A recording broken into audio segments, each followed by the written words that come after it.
तो देखिए बच्चों, नीट आयुष काउंसलिंग अब शुरू होने वाली है। उसमें जो भी रिक्वायर्ड डॉक्यूमेंट्स की ज़रूरत है उसकी लिस्ट मैंने इस वीडियो में ऐड कर दी है और ये 21 डॉक्यूमेंट्स आप लोग तैयार करवा लें और इन्हीं डॉक्यूमेंट्स की आगे काउंसलिंग में ज़रूरत पड़ेगी।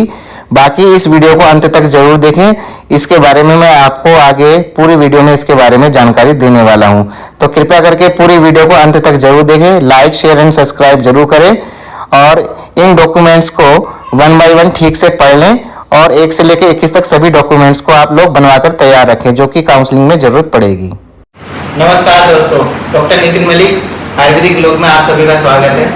जैसे कि आप सभी को पता है, नीट का रिजल्ट आ चुका है, तो सभी अपने अपने भविष्य को लेकर सजग हो चुके हैं कि हमें आगे फ्यूचर में क्या करना है। तो कुछ बच्चे मेडिकल लाइन में जाना चाहते हैं, जैसे कि MBBS करना है, BAMS करना है, BHMS करना है, BUMS करना है। तो जिन बच्चों को BAMS करना है उसके रिगार्डिंग बहुत बच्चों को बहुत सारी समस्याएं हैं अभी भी कि कैसे काउंसलिंग होती है, कैसे यूपी काउंसलिंग में फॉर्म फिलअप करना है ऑनलाइन, कब यूपी की काउंसलिंग होगी, तो उसमें क्या क्या डॉक्यूमेंट की रिक्वायरमेंट होगी, कैसा कॉलेज लेना है, किस कॉलेज में एडमिशन लेने से अच्छी एजुकेशन आप लोगों को मिल पाएगी। तो बहुत सारी समस्याएं अभी भी बच्चों के सामने हैं जिनकी जानकारी देने के लिए मैं बैठा हूं और मेरी मदद के लिए हमारे बड़े भाई रिजवान जी बैठे हैं। तो इसमें बहुत सारे ऐसे पॉइंट हैं जिनमें कुल मिलाकर के 21 पॉइंट ऐसे हैं जो कि यूपी काउंसलिंग के जब फॉर्म फिलअप करते हैं तो उसमें जो भी डॉक्यूमेंट रिक्वायरमेंट होगी, जैसे कि हम काउंसलिंग करने के लिए लखनऊ जाते हैं तो लखनऊ में जहाँ भी काउंसलिंग होती है तो वहाँ पर 21 तरह के डॉक्यूमेंट्स की जरूरत पड़ती है। तो क्या क्या उनमें डॉक्यूमेंट्स की जरूरत पड़ती है वो सब जानकारी मैं आप लोगों को यहाँ पर देना चाहता हूँ।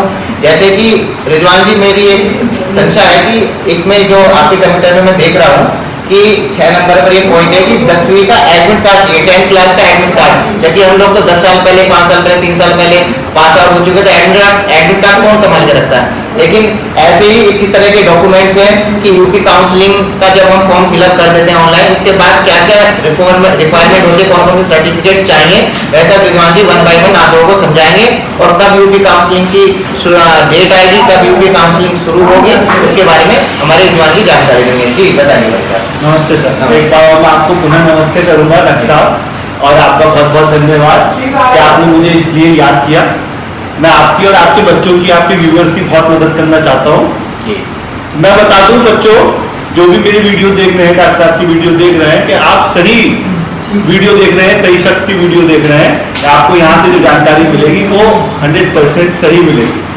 अब जैसे सर मुझसे पूछ रहे थे डॉक्टर साहब कि ये एडमिट कार्ड की क्या जरूरत है, तो मैं शुरू से आखिर तक आपको सभी रिक्वायर्ड डॉक्यूमेंट बता देता हूँ जो आपको अपने पास रखने चाहिए, आपके पास होने चाहिए। अगर आप काउंसलिंग के लिए जा रहे हैं, देन आफ्टर अगर आपको एनरोलमेंट कॉलेज में कराना पड़ेगा, यूनिवर्सिटी में कराना पड़ेगा, तो उसमें क्या क्या डॉक्यूमेंट आपको रिक्वायर्ड होंगे। ये जो मैं जानकारी दे रहा हूँ ये एक्सक्लूसिवली यूपी के लिए है, यूपी की आयुष काउंसलिंग के लिए है, इस बात का ध्यान रखें। आपको सबसे पहले चाहिए होगा नीट का स्कोर कार्ड, नीट का एडमिट कार्ड चाहिए होगा, और आपको चाहिए होंगे वही फोटोग्राफ जो आपने नीट के एप्लीकेशन फॉर्म में लगाए हैं। इसके बाद 10th की मार्कशीट चाहिए होगी, 10th का सर्टिफिकेट चाहिए होगा। देखिए, अगर आपने 2020 से पहले अगर CBSE बोर्ड से कोर्स कंप्लीट किया है, अपने 10th 12th किया है, तो वहां पर आपको 2 सर्टिफिकेट मिलेंगे स्कूल की तरफ से। एक तो होती है मार्कशीट और एक होता है सर्टिफिकेट, पासिंग सर्टिफिकेट जिसे कहते हैं। तो वो दोनों ही रिक्वायर्ड होते हैं। यदि आपने यूपी बोर्ड से किया है अपना 10th 12th, तो वहां पर आपको सर्टिफिकेट कम मार्कशीट प्रोवाइड कराई जाती है बोर्ड की तरफ से, तो वो एक ही डॉक्यूमेंट होता है। तो यदि आपके 2 डॉक्यूमेंट है, 10th के पासिंग सर्टिफिकेट अलग है और मार्कशीट अलग है, तो वो दोनों चाहिए होंगे। और यदि वो एक डॉक्यूमेंट है तो वो एक ही चाहिए होगा। आप अपने ऐसे चेक कर सकते हैं, मार्कशीट निकालिए, मार्कशीट के ऊपर देखिए हेडिंग में लिखा हुआ होता है मार्क्स स्टेटमेंट कम सर्टिफिकेट, तो वो एक ही है, वो एक ही डॉक्यूमेंट यूज होगा। इसी तरह से 10th का भी और उस तरह से 12th का भी, यदि 2 है तो 2 लगेंगे, 1 है तो 1 ही लगेगा।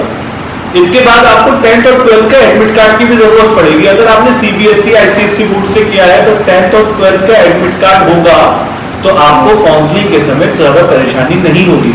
डॉक्यूमेंट वेरिफिकेशन करने वाला जो ऑफिसर होता है वो आपकी मार्कशीट को चेक करता है, और मार्कशीट चेक करने के लिए ऑनलाइन उसे आपको सेंटर के कोड की जरूरत पड़ती है जो आपके एडमिट कार्ड पर होता है।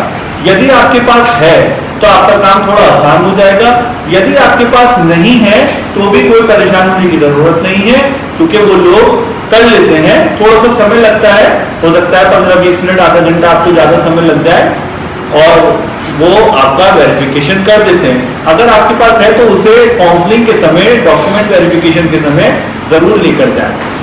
इसके बाद मैं आपको बताऊं कास्ट सर्टिफिकेट। कास्ट सर्टिफिकेट का बड़ा इशू बच्चों के सामने आता है।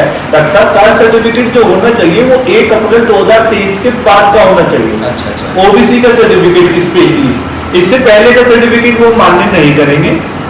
और एक बात, बच्चों को ये भी कंफ्यूजन रहता है कि ओबीसी का सर्टिफिकेट हमें सेंट्रल वाला चाहिए या स्टेट वाला। मैं आपको बता दूं, स्टेट वाला चाहिए होगा, वो सेंट्रल वाला नहीं मानते हैं। वो डॉक्यूमेंट, वो जाति का प्रमाण पत्र जो स्पेशली एक्सक्लूसिवली फॉर यूपी बना है, वही मान्य होगा। जैसे कि आप बोल रहे हैं कि यूपी काउंसलिंग, यूपी आयुष की काउंसलिंग हो रही है, तो जाहिर सी बात है कि यूपी में एडमिशन लेने की बात चल रही है, तो स्टेट का जो भी कास्ट सर्टिफिकेट होगा वही मान्य होगा, सेंटर का यहाँ पर जनरल में काउंट किया जाएगा। ठीक है। दूसरी बात, दूसरे स्टेट से आने वाले बच्चे वो यहाँ पर जनरल में काउंट होंगे यूपी में। साथ में आपको आधार कार्ड लगेगा, आधार कार्ड पे फोन नंबर लिंक्ड होना चाहिए, कोई ना कोई फोन नंबर लिंक जरूर होना चाहिए, क्योंकि काउंसलिंग का फॉर्म भरते समय ओटीपी का वेरिफिकेशन होगा, मस्ट है। दूसरी चीज, एक पासबुक की रिक्वायरमेंट रहेगी आपको अकाउंट नंबर की, चाहे वो आपका हो या आपके पेरेंट्स में से किसी का हो।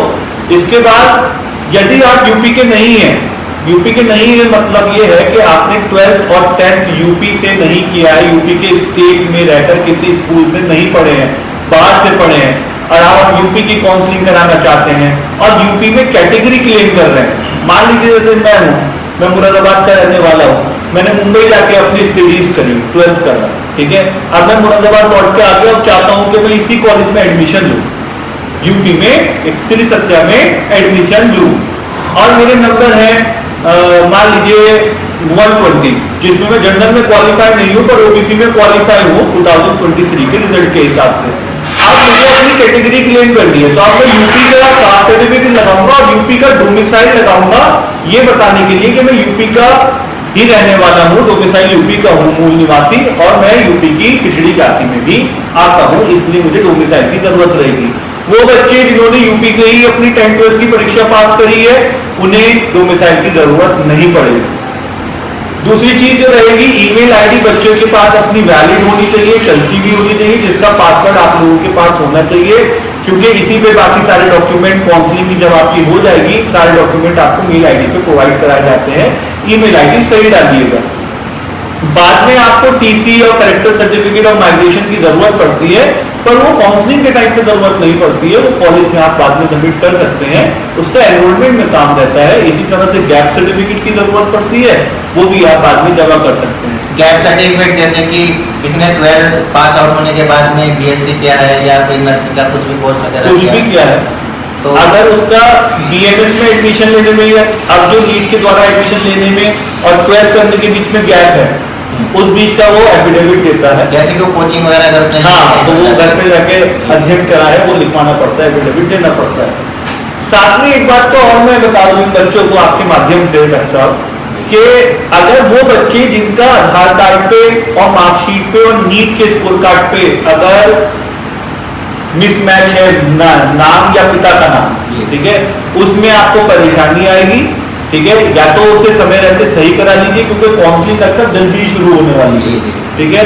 अभी परिस्थिति समय है, सही करा सकते हैं। यदि सही नहीं करा पाते हैं, अपना नाम आधार कार्ड, टेट की मार्कशीट और नीट के स्कोर कार्ड में सेम होना चाहिए। यदि नहीं है तो सही करा लीजिए, और सही नहीं करा पाते हैं तो कचहरी से जाकर एक एफिडेविट बनवाना पड़ता है उसके लिए, उसमें ये लिखवाना पड़ता है कि मेरा नाम ये है और मैं इस नाम से भी जाना चाहता हूँ, उसमें एक एफिडेविट देना पड़ता है। सिंपल, जो ज्यादा भारी काम नहीं, वो भी आप कर सकते हैं। मेरे लिए, आपके बच्चों के लिए अभी फिलहाल ये जानकारी है।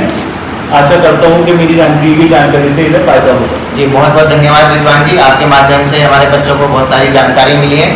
तो जैसे कि मैं आप लोगों को बता रहा था कि यूपी काउंसलिंग 2023 अभी शुरू होने वाली है, तो उसमें कौन कौन से डॉक्यूमेंट्स रिक्वायरमेंट है और कौन कौन से डॉक्यूमेंट्स में आपको समस्या आ सकती है। जैसे कि अभी एक बहुत अच्छी बात उन्होंने बताई कि जो नीट के स्कोर कार्ड पे आपका नाम और पिता का नाम है, वही आधार कार्ड पे भी होना चाहिए, वही मार्कशीट में भी होना चाहिए।